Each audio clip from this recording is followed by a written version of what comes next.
Hello my friends, I bought a new truck and it's a pretty good sized truck, and I went to use it to haul some 12-foot siding, and I found out that I couldn't do it. Now I got rid of my Honda that I had, the Honda Ridgeline, and I was able to haul 12-foot items on that. And the reason was the Honda had a roof rack over the cab, and this one does not. So I've been looking and trying to see if they came with side rails, and I cannot find side rails that will mount on the cab of the truck, on this truck. So my alternative then was to get aftermarket roof racks, and that's what I did. I'm going to install those.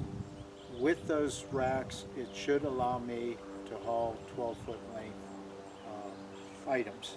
Okay, this is the racks that I ordered, and let's just look and see what is in here. This looks like hardware.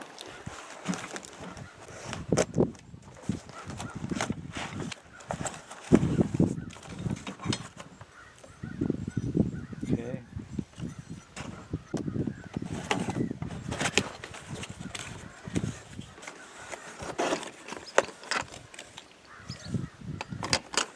For the knobs,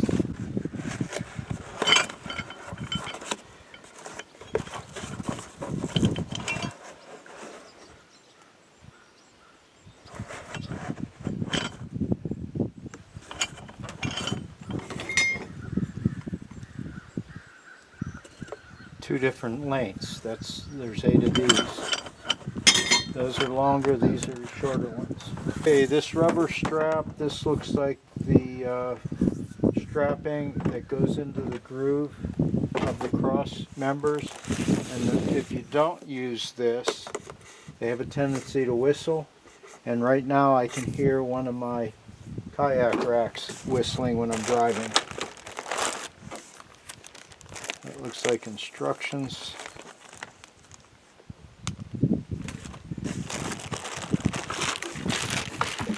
And here is the cross member. Now you can get it in either silver or black. Since I already have the silver kayak racks, we're going to stay with that. Okay, right here, these groove right here, this will whistle if you don't plug it. And it's not cut because this is going to be a variable thing depending on your vehicle. So they may be different lengths. And they look pretty substantial. Right there is a flaw. It's dinged. Not a big deal. Okay, further inspection of what was supplied. You only need to use 4 of these clamps. These are the outer clamps. And if you look at the difference, you can see the distance that it spans. So once we put this up, we have to then decide which one is going to fit the gutter on the roof of the truck. And the other thing that I was looking for, which is in this box with the locks, the locking screws. And these come with a key that once they're in place and tightened, you lock them and then remove the key so that it can't be removed. Okay, here's the pads that I was thinking were missing, but they're here, and these will adhere onto the ones that you're going to use, and this will protect the paint of the car or the truck. So we'll keep those in there until we're ready to use them.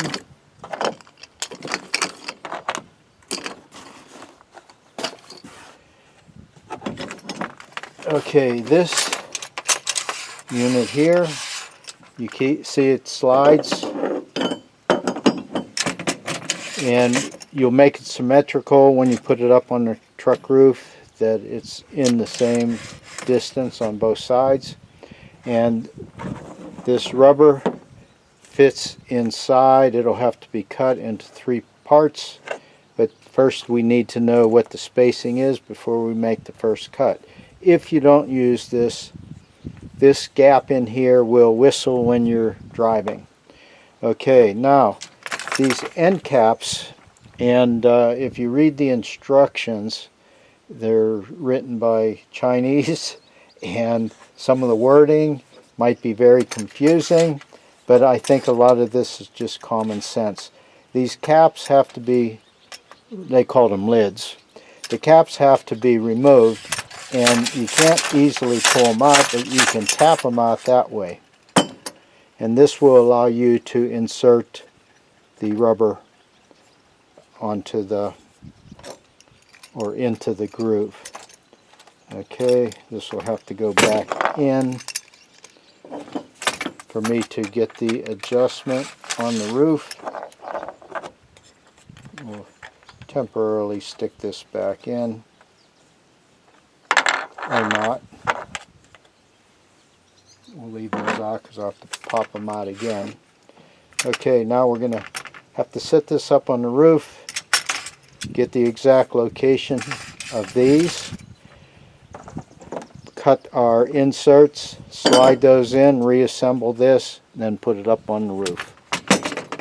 Okay, you see I have a sunroof up here, so I don't want the bar to be across the sunroof. So what is recommended is, for maximum strength, you put it over top of one of the door posts. So I'm going to mount it right here near the back of the sunroof.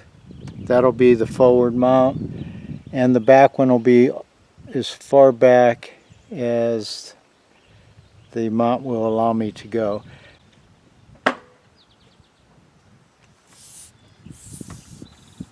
Okay, there's rubber pads on the bottom of these.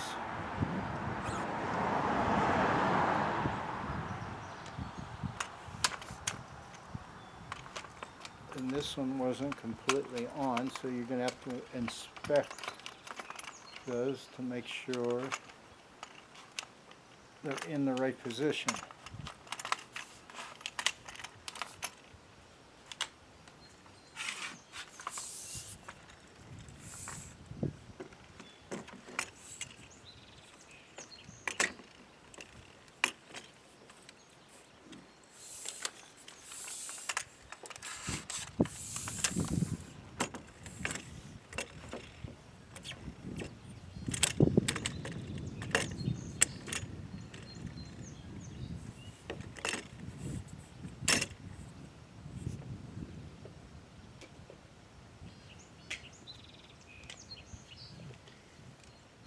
Okay, what I'm going to do is measure from this edge to the outside edge and try to get them equal spaced. Okay, I have this distance from here to here at 4 1/8 inch. This item here is going to go right up to the piece of metal on the inside. So I'm touching it there and cutting it right at that point. So we'll need 2 of these, and then the difference on the other side will be the span that's between them. 1 of these for each sides. So what we need next is to remove these end pieces.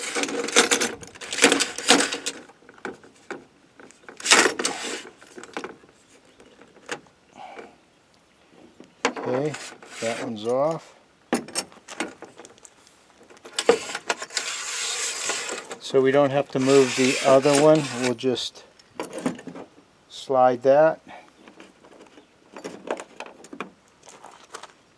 So both were slid off. Now this has 2 channels.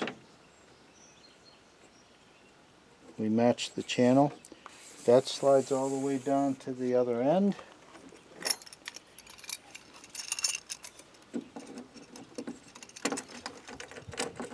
This one goes in the channel. That'll be set at 4 1/8.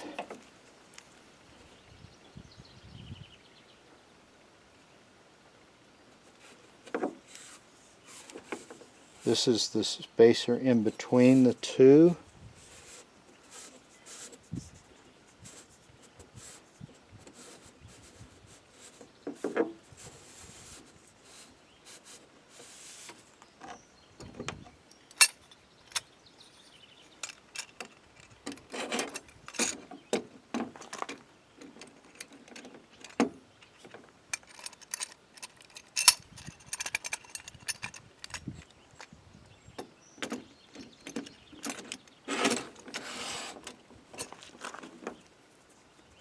Here's the last one. Okay, now we put the end cap back on. It only fits one way. Now this is measured and set. We have the airfoil. This will be the leading edge. So now it goes back up on the truck. After test fitting the brackets to see which one reached, it was this one, the second to the smallest. There's the smallest bend. The next one up is the one that fits mine, and I'll have to double check the back one when I do the back one that it does the same. Okay, this is peel and stick. We're going to go from the edge here.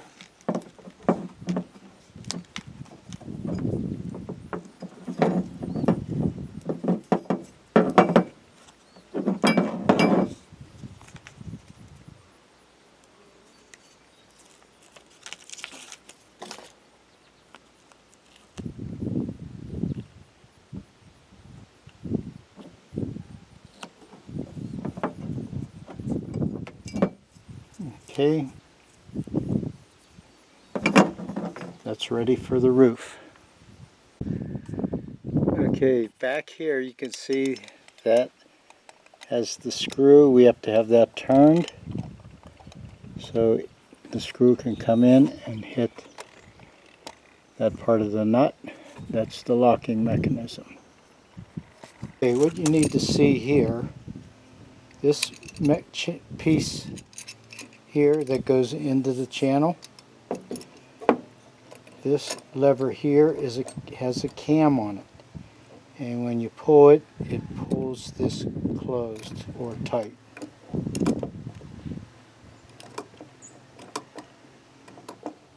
Okay, now because of that, this is what they don't tell you. When you get this into position,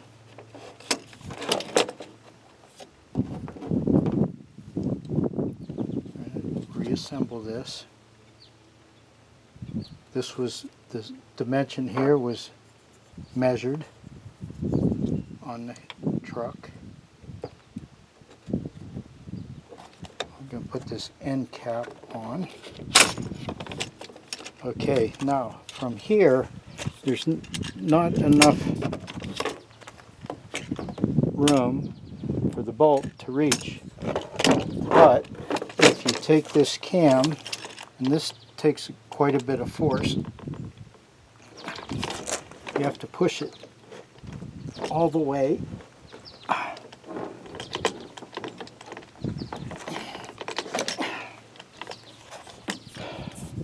It's about as far as I can push that one.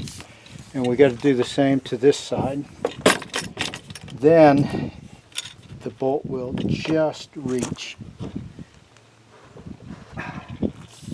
There. Those are pushed in. Now we're going to put this up on the top of the truck and get the original bolts back into it. Okay, I have the other side started, so that was probably the easier one. So we're going to set this even.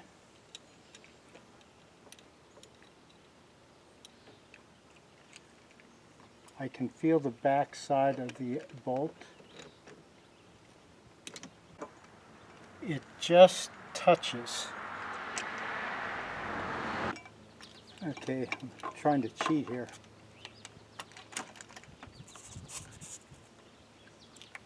I'm trying not to scratch the paint. That got it started.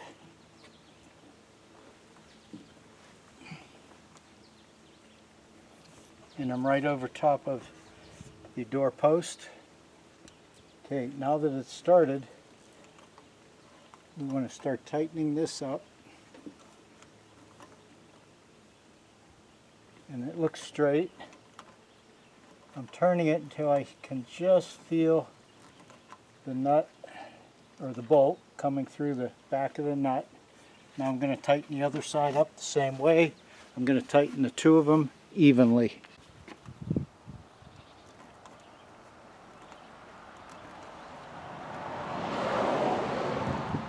Okay, I got the screws in the same amount on each side.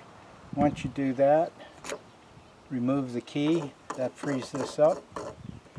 Now my next concern will be when I'm driving, whether I hear this rattle. If I do, I'll take a little bit of silicone and squirt in there, and that'll keep it from vibrating. And if I ever do need to move it, the silicone can be cut or removed. It's pretty solid. It will serve its purpose. Make sure the door clears.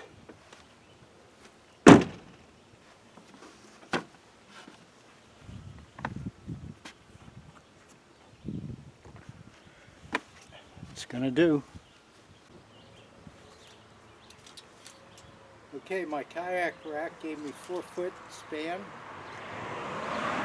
So this is adding.